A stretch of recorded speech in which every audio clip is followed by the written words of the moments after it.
Assalamualaikum warahmatullahi wabarakatuh. Saya Minah Hatika, MPM 23050018. Di sini saya akan menjelaskan tentang agen pemasaran politik yang kritis.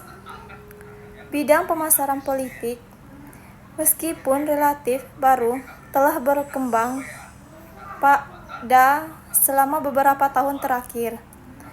Dan sekarang menarik para akademisi dari sejumlah disiplin ilmu di luar pemasaran alur utama bidang,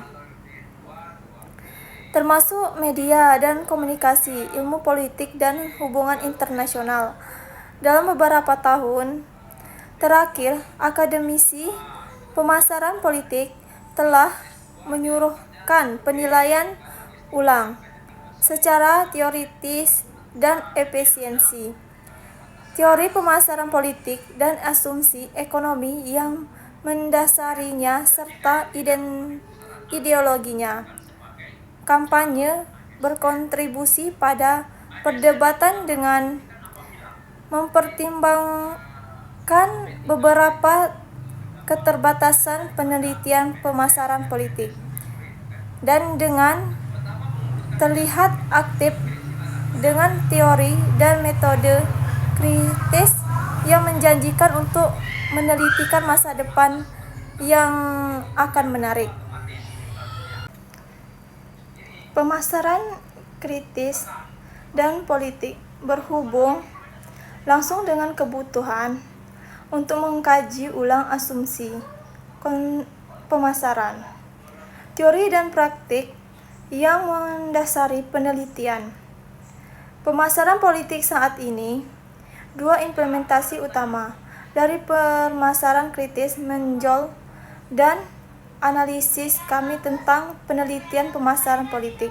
Yang pertama berkait dengan konsumsi ideologi, pasar dan konsumsi sebagai wacana yang harus diperiksa secara kritis daripada dianggap sebagai sesuai yang alami, apalagi diinginkan oleh konsumsi. Yang kedua berkait dengan berbagai pemasaran politik. Oleh karena itu, membangun warga negara dan individu yang penting secara metodologi sebagai konsumsi produk yang layak, sehingga mendorong pemilik partai hubungan yang lebih berdasarkan pemasaran. Hal ini pada giliran mendistorsi kebutuhan dan aspirasi para pemilik. Pendekatan penting metode seperti yang diterapkan dalam literatur pemasaran untuk memahami identifikasi dan hubungan kekuasaan dalam periklanan. Berbagai metode yang termasuk dalam aliran eksplorasi konseptual ini adapun diterapkan dalam bidang kritis dan politik untuk memahami perselisihan politik dan retorika politik. Agenda penelitian pemasaran politik yang berorientasi krisis memerlukan metode atau metodologi yang menganalisis dan mengelola sifat ideologi, teks, dan wacana.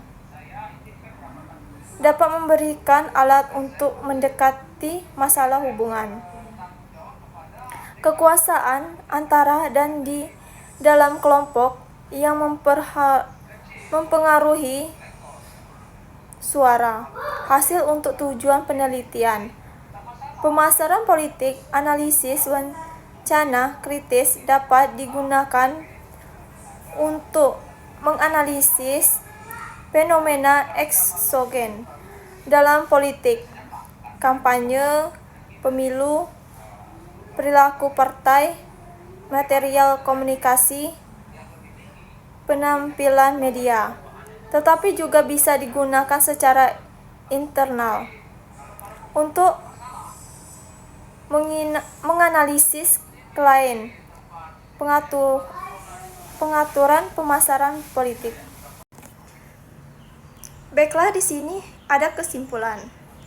Kami memulai makalah ini dengan mengidentifikasikan isu-isu kunci yang menjadi perhatian para pakar pemasaran politik, istilah pengembangan teoritis dan empiris yang bertujuan di bidang ini, dalam upaya mereka untuk membangun asumsi ontologi dan epistemologi dari pemasaran politik dan untuk mengukir perbedaan dan ruang disiplin yang menarik untuk hal tersebut. Para akademis pemasaran politik telah menunjukkan yang sehat terhadap perkembangan sejauh ini dan kemauan untuk mempertimbangkan lebih lanjut perkembangan teoritis di lapangan. Sekian saja video dari saya akhiri. Wabillahi taufiq wal hidayah. Wassalamualaikum warahmatullahi wabarakatuh.